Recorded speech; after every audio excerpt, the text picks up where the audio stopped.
The list came across my kitchen counter, folded in three, like a receipt she expected me to pay.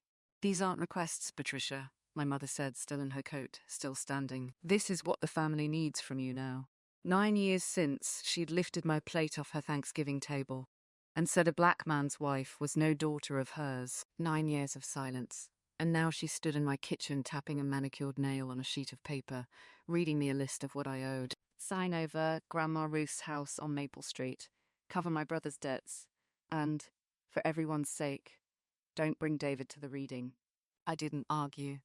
I looked at that list and thought about the blue biscuit tin in my closet, the one Ruth mailed me 3 weeks before she died, with a note that said, "Open this alone." My mother had no idea what was inside it. She thought she'd come to collect. She had actually come to lose everything, and she just handed me the paper that proved it. Before I show you how a folded list became the worst afternoon of her life, tell me in the comments where you're watching from, and if you like stories about people who stay quiet until quiet stops being kindness, hit subscribe so you're here for the reckoning. My mother did not sit down. That was the first thing I noticed. She stood at the edge of my kitchen, the way a person stands in a waiting room, somewhere they don't intend to stay. Her coat was still buttoned, a beige camel hair I recognized from years back. Her rings caught the overhead light. She looked at my walls, at the framed photograph of David and Nia on the refrigerator, and then she looked away from it, the way you look away from something on the highway you don't want to see. I kept my hands flat on the counter. I did not raise my voice. 9 years is a long time to practice being calm. You have to understand what 9 years ago looked like to know why her arrival felt like a match held to something very old, very dry. It was the 3rd Thursday of November 2015, and we were 37 miles from where I'm standing now, in the house I grew up in on Ridgewood Drive in Dayton. My mother had made the centerpiece herself. Dried orange slices and cream-colored candles, the catalog kind. The table was set for 11. David and I had driven up from Columbus the night before, and when we walked into that dining room together, the conversation did not stop. It just went quiet in a different way. David had worn a collared shirt. Burgundy. He'd bought it 2 weeks before specifically for that meal, and I'd watched him iron it that morning the way a man irons a shirt when he's decided to make a real effort. We got through grace, we got through the blessing of the food, we got through the first 10 minutes, and I thought, maybe this is the time it actually holds. Then my mother walked to my end of the table, picked up my plate. Not to serve me more, not to pass a dish. Picked it up and carried it to the kitchen. She meant alone. She meant away from the table. She meant away from David. I followed her. I said quietly, "Mum, what are you doing?" She turned at the counter, and her voice was very level. The way a voice is level when the decision was made days before the conversation. "A black man's wife is not my daughter. That's not how I raised you, and I won't have it at my table." I put on my coat. I got my bag. David was already standing when I came back through the dining room, because David reads a room faster than anyone I have ever known. He didn't make a scene. He said, "I'll get the car." My brother Greg watched us go without speaking. His wife looked at her plate. The kids at the end of the table stared. No one said a word that could be held against them later. Ruth, my mother's mother, 73 years old at the time, in her good blue blouse and her reading glasses on their beaded chain, came out onto the porch in the November cold without a coat. She took my face in both her hands, the way she'd done when I was 7 and had skinned a knee on the driveway. And she said, "You come back to me when you're ready. The door does not close." Then she leaned in and whispered something low enough that only I could hear. David pulled the car around. I looked back once from the driveway. The rest of the house was already dark. My mother had turned off the porch light. She stood there in the cold. In the light she had switched back on herself. And she watched our tail lights until we turned off the block. That was the night I understood who my family actually was, not the people at the table. The one woman on the porch. What Ruth had whispered to me on that step was this: Ruth always left the porch light on for me. Not a promise exactly, more like a fact she wanted me to carry.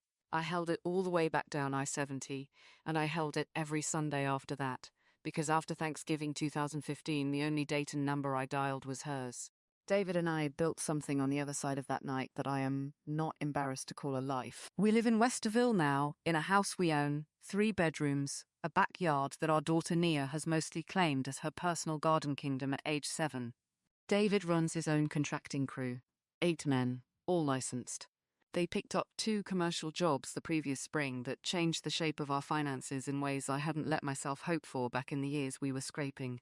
He was out the door most mornings by 6, home smelling of sawdust in the iron bite of cut wire, and we ate dinner together, the 3 of us, every night we possibly could. Every Sunday, somewhere between 2 and 4 in the afternoon, my phone rang, and it was Ruth. She never called from a cell, always the landline, 937-555-0142, a number I'd had in my head since I was 8 years old. She'd ask about David's current project, she'd ask what Nia was reading, she'd tell me about the neighbours on Maple Street and whether her second season tomatoes were going to make it. She was funny. That's what people forget about kind old women. They can be genuinely quietly funny in a way that catches you completely off guard. We talk for an hour most Sundays, sometimes longer. My mother did not know about those calls, or she had decided not to know, which is a distinction that tells you everything about how that family handles uncomfortable information. 6 months ago, the Sunday call didn't come. I told myself Ruth had fallen asleep in her chair, which had happened twice before. I called the landline back and reached the answering machine. I called again Monday. Left a message I kept deliberately light, just checking in, give me a ring when you're up. Tuesday, I called my brother Greg, the first time I'd heard his voice since a brief, cold conversation at a cousin's graduation 4 years back. He told me Ruth had been in the hospital since the Friday before with a stroke. He delivered this the way you deliver news about a delayed connecting flight. She died on a Wednesday, the 17th of January, at 6:42 in the morning, according to the obituary I found online because no one called me. I found out from the Dayton Daily News website Ruth's high school photograph next to her name and a list of surviving family members that did not include me.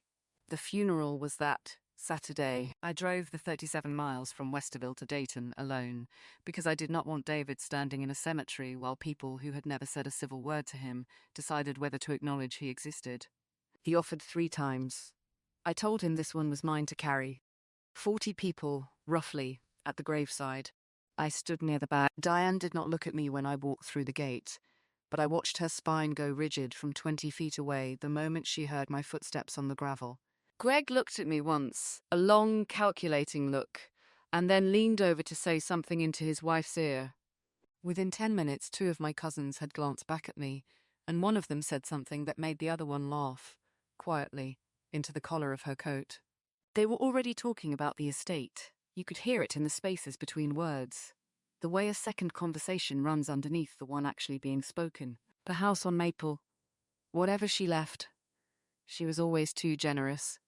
I stood at the back of that funeral, and I buried my grandmother, and I listened to my family do arithmetic inside a prayer. Ruth's casket was cream-colored wood with silver handles. I remember thinking she would have hated the flower arrangement. Ruth was a marigold woman. Nobody had asked me. 4 days after the funeral, a letter arrived with a return address I didn't recognize. Patterson, Hale and Wren, 5th Street, downtown Dayton. The envelope was cream-colored, the paper inside heavier than regular paper. My name was typed on it. Patricia Ann Bauer, my maiden name, the one I hadn't used in 9 years, the one that appeared on certain older documents. The letter said the firm represented the estate of Ruth Marie Calloway. It said Ruth had left specific instructions regarding the disposition of certain personal property. Then it said something I read 3 times, standing alone at my kitchen counter, before I set it face down on the granite. Not a general reading, not the estate summary. Instructions. For me, by name. In a letter sealed and filed with a law firm before Ruth ever had a first stroke. She had known something was coming, she had planned around it. I thought about the blue biscuit tin in my closet, the one Ruth had mailed me 3 weeks before she died, padded inside a priority envelope, with a handwritten note on index card. Open this alone. I had not opened it yet. My mother would arrive in my kitchen 4 days after that letter, in her camel hair coat and her pearl earrings, with her list of what she believed I owed the family. She had never listened to a single one of those Sunday phone calls. She had no idea what Ruth and I had been saying to each other all that time about the house on Maple Street. She arrived certain that 9 years of my silence meant 9 years of nothing. She was wrong about almost everything. She was most wrong about that. Here is what I learned in the 4 days before she came, and here is how I learned it. Not from her. My mother told me nothing. She never has. I learned it the way I have learned everything about that family for 9 years. Sideways, in fragments. from the one person who never stopped picking up the phone. Ruth called me on a Tuesday, 3 weeks before the letter, and her voice was thinner than I liked. "Greg's dealership is underwater, sweetheart," she said. "He owes the bank on the floor plan. Cars he can't sell, and interest he can't pay. Greg is my brother. 46 years old, a Sanderson Auto sign out on Route 9 with his own name lit up in red, and by that spring he was $210,000 behind on the inventory loan. I knew the number because Ruth read it to me off a letter Greg had left on her kitchen counter, thinking she wouldn't understand it. She understood every word. And I want you to hear this clearly, wherever you're sitting right now. And tell me in the comments where that is. Whether it's a kitchen at midnight or a car in a parking lot, because I read every one of them. My mother did not tell me my brother was drowning. She let me find out from a woman in her late 70s who kept a magnifying glass by the phone. If this is landing anywhere true for you, stay close. It gets worse before it turns. So they needed money. And there was money, sitting right there in plain sight, in the shape of a small white house at 114 Maple Street. Ruth's house. Paid off in 1994, the mortgage burned in a coffee can in the backyard, Ruth used to say, though I think she just mailed the last check like anybody else. Worth 300 and some thousand, now that the neighborhood had turned. And Diane, my mother, had already started calling it the family house, which is a thing people say when they have decided a thing is theirs, and are simply waiting for the paperwork to catch up. I know she'd started saying it, because Ruth told me. "Your mother came by Sunday," she said, in April. Walked the room to the little notebook. Asked me was I still driving. Asked me had I thought about my options. Ruth laughed, but it was a dry laugh. She measured the dining room, Patricia, with a tape from her purse. The voicemail came on a Thursday. My mother, who had not spoken my name to my face in 9 years, left me 41 seconds of it on my phone, and I have not deleted it. I could play it for you right now. I've listened to it enough times that I hear it in my sleep. "Patricia, it's your mother. Flat. Bored, almost. Some things are going to need to be sorted out with Grandma's situation, and family is family, whatever's happened. You always did land on your feet marrying well. I'll come Monday, there's a list. I trust you can put your feelings aside long enough to do what's right for once. Do what's right for once." As if I was still 22. As if I was still the desperate girl she was so sure I'd become. The one who married down. That was David. Married beneath herself. Married trouble. The girl who'd come crawling back broke and grateful the second the shine wore off. 9 years, and in her head I had not aged a day past my worst mistake. David heard it too. He set down his coffee and looked at me for a long moment, and all he said was, "She thinks the house is already hers." He said it soft. He wasn't asking. My husband has never once told me I was wrong to keep answering Ruth's calls, not even in the years they hurt me most, and I have loved him for 1,000 things, but I think I loved him most for that quiet. Here is the thing they did not know. Here is what 9 years of silence was actually made of, because while my mother measured a dining room she believed she'd inherit, Ruth and I had been talking every Sunday at 4 o'clock for 9 straight years, and we had not been talking about the weather. Ruth gave me a key in the second year, a brass key on a loop of green yarn, mailed to me in a padded envelope with a note that said, "For when I can't get to the door." I never used it. I never needed to. But 4 days after that letter, with my mother's voicemail sitting in my phone like a stone, I drove the 6 hours to Maple Street on a Saturday, and the house was empty because Ruth was already in the care home by then, and I let myself in. The porch light was on. Middle of the afternoon, sun full on the door. And the porch light was burning anyway. Somebody at the care home must have, no. I knew who. Ruth always left the porch light on for me. 40 years of it. When I was 7 and afraid of her dark hallway. When I was 22 and everyone else's doors had closed.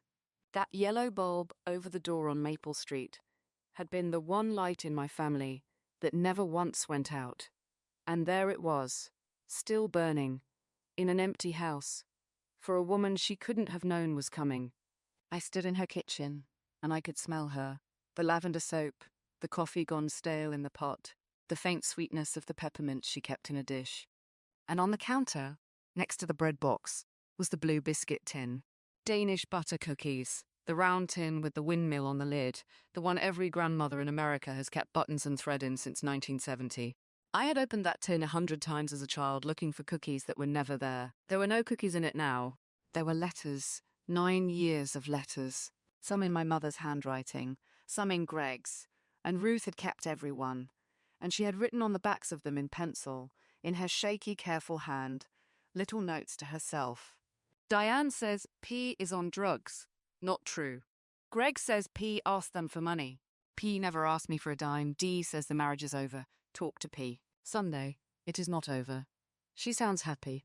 Line after line, year after year. Every lie they had told about me, in the family, at the holidays I wasn't invited to, and beside every single one, in pencil, Ruth's quiet correction. She had known. All of it. She had heard every story they built to explain why I was gone, and she had written the truth in the margins and kept it in a cookie tin where no one would think to look. At the bottom, folded once, was a note in the same pencil. The papers are yours now, sweetheart. You'll know when. Don't let them tell you what you already know. And ask David about what Greg took from me. He saw it. I never told you because I didn't want you carrying it. You should carry it now. I sat down on Ruth's kitchen floor with the tin in my lap, and I did not cry the way you'd think. I cried the way you cry when something you always suspected turns out to be true and worse. Because David had seen something, years ago, something to do with Greg, something my own husband had carried silently to protect me. And Ruth had known that too. Ruth always left the porch light on for me. And I understood, sitting on that cold linoleum, that she had left something else on for me too, and it was going to burn a great deal brighter than a bulb. I need to tell you the rest plainly, because you're going to want to know before the next part. And I'm not going to make you wait for it the way they made me wait for everything. Ruth left me the house. All of it. 114 Maple Street. Deeded to me outright. She left me $340,000, the whole of what was in her accounts. And she left me the back acreage, the 11 acres behind the house that Greg had been eyeing for a used car lot for years. Land my mother didn't even know was in Ruth's name. And to Diane and to Greg, my mother and my brother, she left exactly one thing each. A letter. Not a dollar. Not a spoon. A letter. The will was dated November of the previous year, 8 months before she died. Signed by Ruth, witnessed by 2 people at the bank on 3rd Street, who were not related to any of us. Notarized, with a line I have read more times than the voicemail. Sound of mind and clear of purpose. On this day, and freely made. Not a scrap of doubt in it for a lawyer to pry open. Ruth had done it clean. She had done it early, while her hands still worked, and her mind was sharp enough to correct her own daughter's lies in pencil. And I told no one. Not David. Not yet. Not the will part, though he knew about the tin. Not the care home. Not a soul. I folded that knowledge up small and I put it away, and I let my mother believe, right up until Monday, that she was walking into the kitchen of a beaten woman. I was standing at my own counter Saturday night, the tin still in my car, the will, a photocopy in my purse, and the original safe with the lawyer, when my phone lit up on the counter and buzzed against the tile. I looked at the screen, and for the first time in 9 years, not one call, not one birthday, not one word, the name that came up was Diane. I let it ring twice. My hand stayed flat on the counter, and I watched my mother's name pulse on the screen like something I'd conjured by accident. Then I picked up. Patricia. Her voice was careful. Careful in a way it had never been when I was a child, which told me more than anything she said in the next 20 minutes. She asked if I was well. She asked about David, called him by name, which she had not done, in my presence, since before our wedding. She asked about Nia, and she used the word granddaughter, and I stood in my kitchen and I did not say anything about what that word cost her to produce, because I was listening for the thing underneath it. There is always a thing underneath with Diane, I've been thinking, she said, about how much time we've all lost. With Mama going, I don't want to lose any more. I'd like to put the past behind us, if you're willing. She talked for another 10 minutes about family and healing and how Mama had always wanted us to be close. And it was not until the end, when she thought I was soft and open and perhaps even grateful, that it came out. I was hoping you might help us manage the estate side of things, for the family, settle things properly, the way Mama would have wanted. I looked at the photocopy of the will sitting 2 inches from my left hand and I said, I'd need to know more about what you mean by that. She said she'd drive over Saturday. Said it like it was already decided. We can sit down and really talk, and I said sure, and I hung up and stood in my kitchen for a long time, listening to the house breathe around me. By Wednesday, I had called Ruth's lawyer, a man named Howard Peel, 62, with an office on Clement Street, and a voice that sounded like he had heard every variety of family grief there was, and was no longer surprised by any of it. He confirmed what the photocopy already told me. The will had been filed in April of last year, 3 months after Ruth's diagnosis. It had not been altered. It had been witnessed by 2 people, who were not family members, notarized, and there was exactly one way to contest it: prove incapacity. And Howard told me, gently but plainly, that Ruth had come in alone, answered every question clearly, and asked him to mail a copy to a post office box registered in her name. Not to the house on Fairfield, not to Greg, not to Diane. She knew exactly what she was doing, he said. She'd been thinking about it for a while, I believe. I asked him about the financial records, whether there was any indication Ruth had been under pressure in her last year. He was quiet for a moment. Then there were a number of transfers to an account registered to a Gregory Hartwell. Between last January and November, they totaled just under $41,000. I wrote it down. $41,000. 12 transfers over 11 months. Each one just small enough to read as ordinary family generosity if no one was looking carefully. Ruth had been on a fixed income since 1997, Carl's pension, Social Security, and the rent from the duplex on Birchwood Avenue until she sold it in 2018. She was comfortable, not wealthy. $41,000 was not nothing to her. It was, in fact, close to everything she kept liquid. I asked whether Greg had held financial power of attorney. He did not, Howard said. Ruth retained independent financial management until 6 weeks before she passed. Ruth always left the porch light on for me. I thought about that light, the yellow lamp on the porch at Fairfield, that was always burning when I pulled into the drive, no matter the hour, no matter the year. I thought about Ruth pressing that tin into my hands 2 weeks before she died, and the look on her face. It was not the look of a woman being pressured. It was the look of a woman who had kept a very careful watch over a very specific fire for a very long time, and who was finally, deliberately, handing me the match. I thanked Howard. I told him I'd be at the formal reading. He said he'd send notices that week to all named parties and immediate family, and I told him good. Send them all. Saturday came in cold. David made coffee while I sat at the kitchen table and told him about the will. Not the tin. I held the tin a little longer. I'm still not sure why, but the will, the house, the full amount. He set his mug down very slowly and looked at me. He looked out the window for a moment. David is not a man who cries easily, but I watched something move across his face that I recognized because it was the same thing that had moved across mine in the care home parking lot 2 weeks earlier. The recognition that someone had loved you enough to do something permanent about it. Quietly, without any fanfare, without asking for anything back. She was in her coat, that was the first thing I noticed.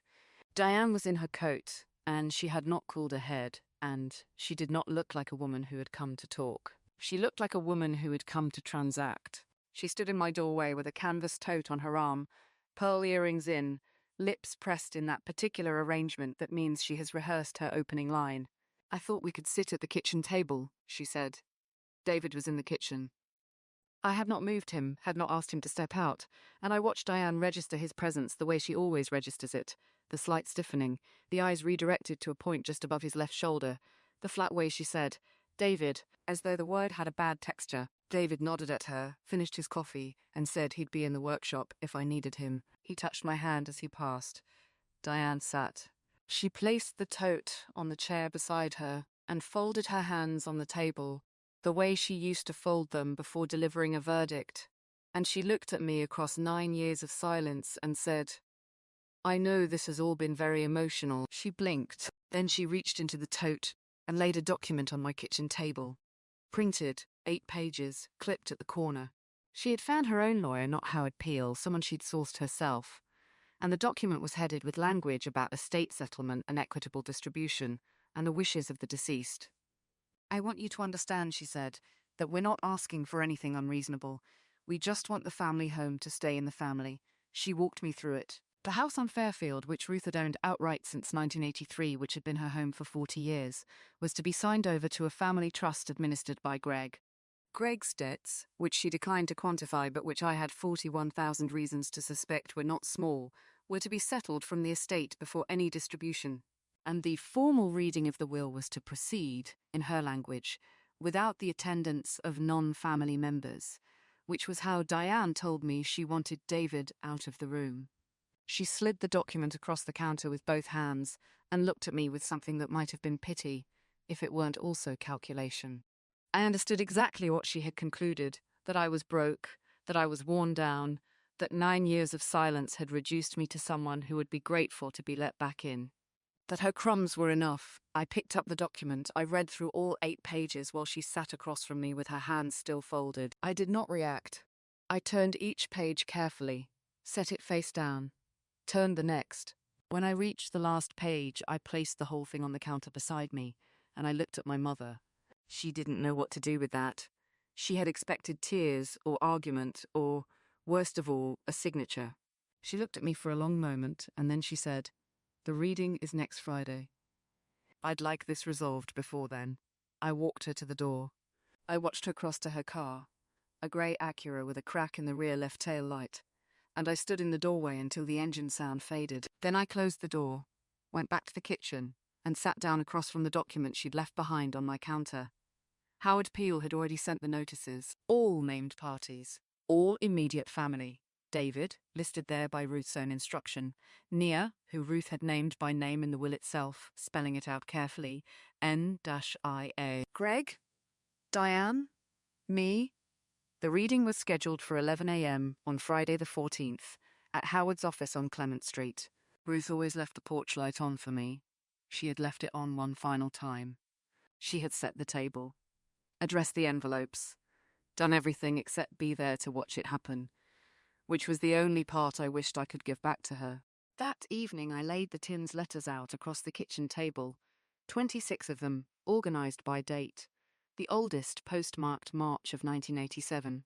I read every one. By the time David came in from the workshop and sat across from me and asked quietly if I was okay, I knew exactly what Howard Peel's conference room was going to look like on Friday morning when Diane and Greg walked through the door. I just needed everyone to get there first. If you're following this story, drop a comment below and let me know how it's landing. Part 4 is where it all comes apart for them. Make sure you're subscribed so you don't miss it. Howard Peel called me Wednesday at 9:14 in the morning, and I wrote the time down because I write everything down now. He said the subpoena on the bank had come back. Between January and August of last year, $60,000 had left Ruth's savings account in 11 separate withdrawals, none over $6,000. All authorized by a power of attorney Greg had gotten notarized at a UPS store on Route 9 in February, 3 weeks after Ruth's stroke when she couldn't hold a pen steady enough to sign her own name. 11 transfers, Howard said, structured under the reporting threshold. That's not a grandson helping with groceries, Patricia. That's a man who read a manual. I sat down on the workshop step with the phone against my ear and looked at David Sander sitting quiet on the bench. $60,000. Ruth used to save the little soap slivers and press them together so nothing went to waste. She reused foil. She once drove 40 minutes to return a lamp because it rang up $2 over the shelf tag. "There's more," Howard said. "The night nurse called me back. Her name was Coretta. She'd worked the overnight shift at Ruth's for 14 months. And when Howard's office reached her, she didn't hesitate. She said Ruth had been sharp until the very end, did the crossword in pen, corrected the aides on their grammar, knew the score of the Sunday game before Coretta did. Greg had told the family Ruth was confused and not herself for the last year. Coretta said that was a lie, and she'd swear to it in front of anyone with a Bible and a table. "She's willing to sign an affidavit," Howard said. Clear-minded, coherent, competent, every date we need. I thanked him and hung up, and I didn't cry. I'd done my crying in 2015, on the phone, the night my mother told me I'd made my bed with a man she wouldn't name in her own house. What I felt now was colder and cleaner than crying. It felt like a level bubble finally sliding to center. That same afternoon, David came home early, which he never did. He set his lunch cooler on the counter and stood there with a look I couldn't read. Then he told me he'd signed the Brennan job, the whole East Campus, 42 office build-outs over 18 months, the biggest contract Kessler Wright Millwork had put its name to in the 11 years David had been building the company out of a 2-bay garage. $2.1 million, he said, and he said it like he was apologizing. I put my arms around his neck. 9 years earlier, my family had called him that man, and worse, had bet out loud at a Thanksgiving table I wasn't at that we'd be divorced inside 2 years, and I'd come crawling back. David had a 5th grade parent-teacher conference the next morning. He kept the calendar. He kept every promise he ever made. Me and a few I forgot I'd asked for. If you're just finding this channel, tell me where you're watching from in the comments. I read them. All of them. And if a quiet, steady man in your life ever proved the loud people wrong, I'd love to hear it. The porch was where I always thought of Ruth. When I was a girl, Grandma Ruth's house on Delaney Street was the only place the yelling stopped. Diane, my mother, ran our house like an audit, but Ruth left the porch light on for me. Every single night, whether I was coming or not, she said a light on the porch meant somebody still expected. When I ran off with David and my mother slammed the door, Ruth mailed me a house key taped to an index card. On the card she'd written, "The light's still on. It's still your house too." Ruth always left the porch light on for me, even after her legs quit, even after the stroke, Coretta said. She made the aides flick it on at dusk for me. I let it ring twice so my hands would settle. Her voice came through flat and careful, the voice she used right before she took something away. "Patricia, there's a lawyer asking questions. About the estate, about your grandmother's accounts." A pause I could hear her filling with pearls and cold blue calculation. "And about you. Why is that lawyer asking questions about you?" "I don't know what you mean, Mum," I said, and it was the first honest-sounding lie I'd told in years. "Greg handled everything," she said. "Everything is in order. You don't need to concern yourself. The reading is Friday. Howard Peel's office. 10 o'clock. She said it like she was granting me a favor. Then, "Don't be difficult, Patricia. You've done enough difficult for one lifetime." She hung up before I could answer, which was fine. I didn't have an answer that would keep in a phone call. I had one that needed a conference room. Friday morning I drove to Ruth's house first, alone, to pick up the last thing, the original of the letter Ruth had dictated to Coretta and signed, the one Howard needed in hand before 10. I parked in the gravel drive under the maple Ruth planted the year I was born. The folder sat on my passenger seat, the bank records, Coretta's affidavit, the 26 letters, and the will. I didn't hear Greg's truck until it blocked me in. He got out slow, the way men do when they want you to watch them take their time. 34, my cousin, soft in the middle now, wearing the good watch he never used to be able to afford. He put his hand flat on the roof of my car and leaned down to my window, and I smelled cigarettes and something sweeter underneath. "Cousin Patty," he said. "Didn't expect to see you here early. Grandma's things need looking after." His eyes weren't on me. They were on the folder. Funny thing, I keep hearing rumors about the will, about some changes. He smiled with only the bottom half of his face. "You wouldn't know anything about changes, would you?" He reached through the open window, fast, faster than a soft man should move. His fingers hooked the edge of the folder and dragged it 2 inches across the seat before I got my hand flat on top of it. For 1 second we were both holding it, his knuckles white, mine whiter. $60,000 and a dead woman's true wishes an inch from his grip. "What's in the folder, Patty?" He was still smiling, but his voice had gone thin. "You've got no standing here. You got cut out 9 years ago. You know that. Everybody knows that. I did the one thing he didn't expect. I let go of the fear, not the folder." I looked him dead in his sweating face and I said, "Quiet. Coretta says hello." His hand came off the folder like it had gone hot. Just a flicker across his eyes, but I saw the manual close behind them, saw him understand that the night nurse he'd told everyone was unreliable had a name in my mouth. He straightened up, backed toward his truck, and because Greg could never leave without the last word, he pointed a finger at me and smirked. "We'll see who Grandma really trusted." He moved his truck. I drove to Howard Peel's office with both hands on the wheel, and the folder buckled into the passenger seat like a person. They were all there by 10. My mother in the beige blazer, gold rings clicking on the arm of her chair. Greg in the corner, arms crossed, watch flashing. 2 cousins I hadn't seen since a funeral. Coffee in paper cups. Nobody drank. When I walked in, the room went the particular kind of quiet a family goes when the one they threw away opens the door and doesn't apologize for it. Diane didn't say hello. She slid a single sheet of paper across the polished table toward Howard. I recognized her handwriting. The tidy column, the way she'd numbered it. Her list. The same list she'd tried to hand me on my own porch 3 weeks ago. The Delaney house, the bonds, Ruth's ring, all of it itemized like a grocery receipt, like grief was a checkout line. For efficiency, my mother said, we've already agreed among ourselves how things should be distributed. Greg has power of attorney, so it's simplest if… Diane. Howard didn't touch the list. He opened the folder in front of him, my folder, the one Greg tried to steal in a gravel driveway, and he lifted out a document with a blue backing and a notary seal. Ruth executed a new will on the 4th of April last year. Witnessed, notarized, revoking all prior instruments. He looked up over his glasses at the whole table. This is the operative document. I'll read it now. I watched my mother's face. Watched the certainty in it start to slip, one rung at a time, like a woman feeling the ladder move under her. Howard read it slow, in a lawyer's even voice, and every clause landed in the silence like a coin dropped on marble. The Delaney Street house. The savings, the bonds, Ruth's mother's ring, all of it, in full, to her granddaughter Patricia Ann Kessler Wright. The quiet in that room had a bottom to it. Greg's arms came uncrossed. A cousin whispered something and stopped. My mother sat very straight, pearls at her throat, her list still lying face up and useless in the middle of the table, and I watched her understand, really understand, that the daughter she'd disowned had been the one Ruth left the porch light on for all along. Then Howard set down the will and picked up a second envelope, cream-coloured, sealed, Ruth's shaky hand across the front. There's one more thing, he said.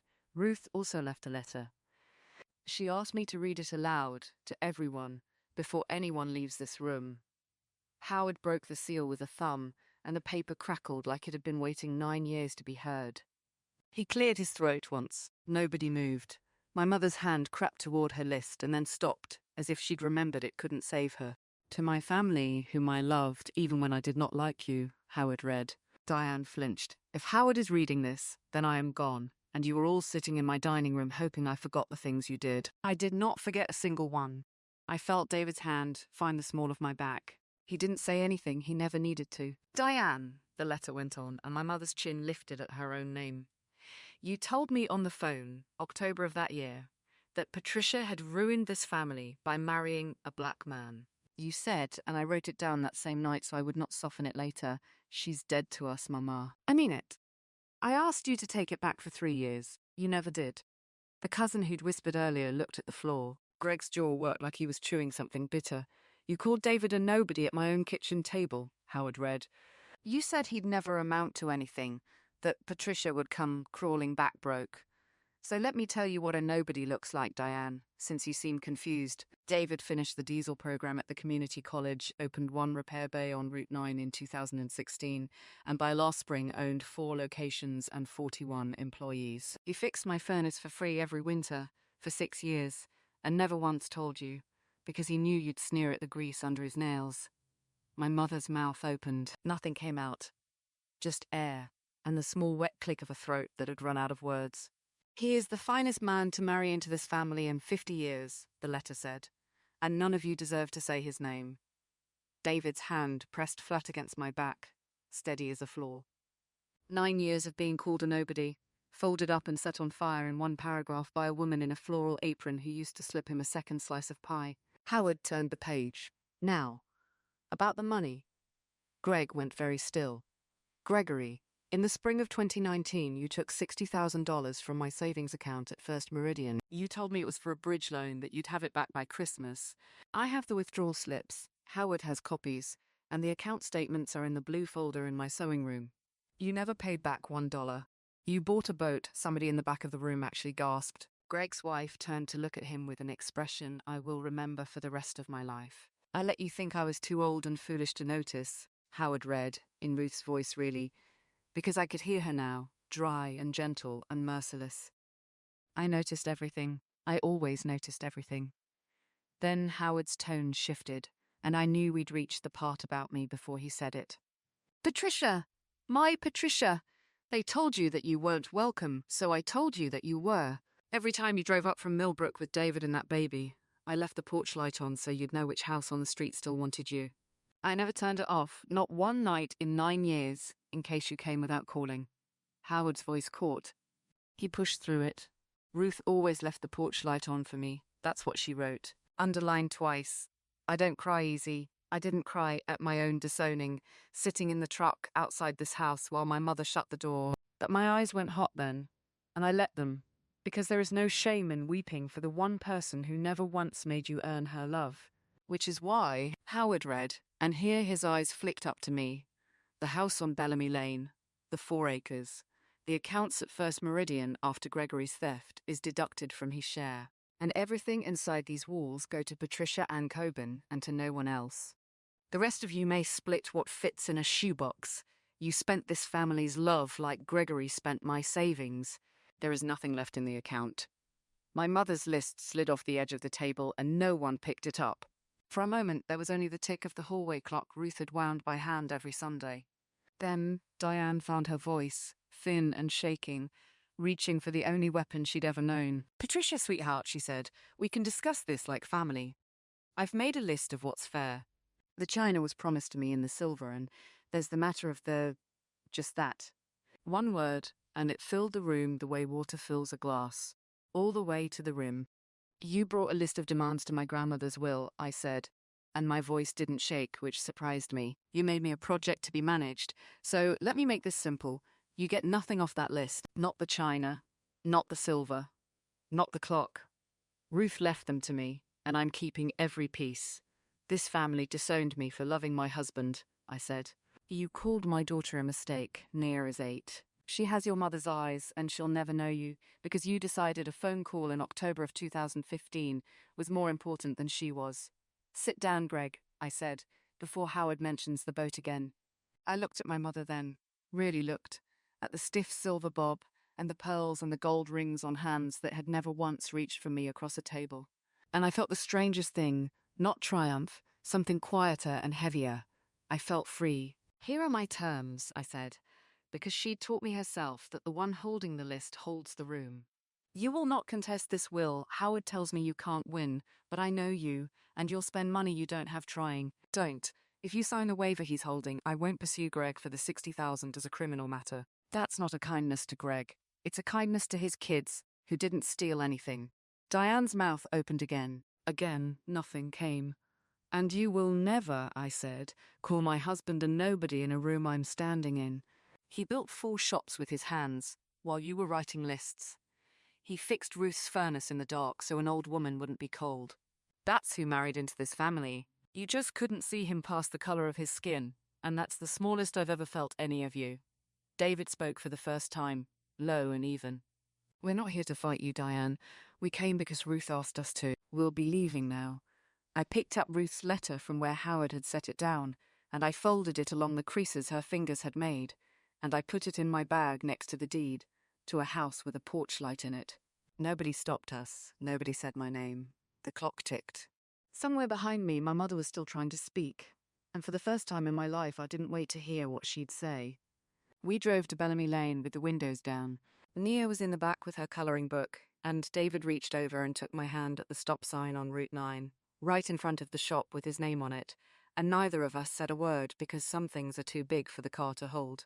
The house smelled like her, cinnamon and old wood and the lavender she kept in the linen closet. I walked through every room while David carried in the first box, and I stood in the kitchen where a woman had once told a grease-stained stranger he was the finest man in 50 years, and I understood that she'd been right, and that she'd known it before I fully did. That night I stood on the porch. The switch was inside the door, worn smooth by 70 years of thumbs. Nia asked me what I was doing. I told her I was leaving the light on. She asked who for. "For anybody," I said, "who thinks nobody wants them. So they'll know which house to come to." Then I flipped it on, and the yellow light spilled down the steps and across the grass just like it always had, and I felt my grandmother in it. Ruth always left the porch light on for me. Now I'd leave it on for the next one, and the one after that, for as long as I owned that door. So here's what she left me, more than the house and the silver and the 4 acres. She left me proof that love keeps its own ledger, quiet and exact, and that it pays out in the end to the people who never stopped showing up.